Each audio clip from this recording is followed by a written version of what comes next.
I'm Arthur de Haast, and I'm an International Director of Jones Lang LaSalle and Chairman of Jones Lang LaSalle Hotels.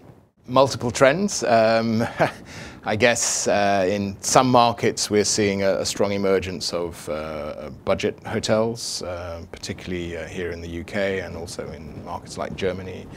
So the more mature, established markets, the budget hotel segment seems to be doing well, and investors are keen to enter that segment.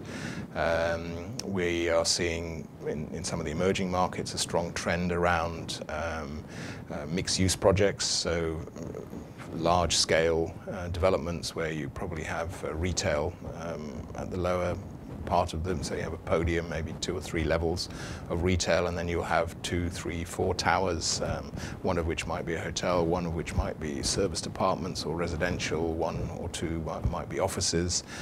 So that's the trend in markets like India and China, where land is available and they can do these large-scale developments. So a very strong move towards mixed use, and therefore looking at the real estate in a much more holistic way rather than just purely this is a hotel, this is an office building, this is a residential development. So it's all in one, which makes understanding it and working on the feasibility of it and so on much more complex, requiring a much more strategic approach to the whole development. So that's another strong trend we're seeing, particularly in the emerging markets. Another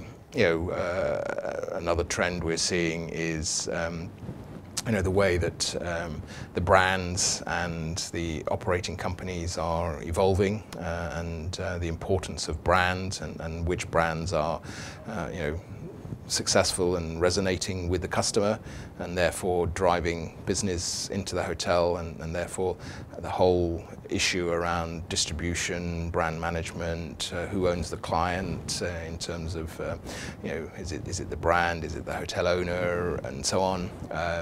So that whole aspect of driving value for the customer, and ultimately therefore for the owner and investor in the hotel real estate. So that's another area that we're having to pay a lot more attention to as well.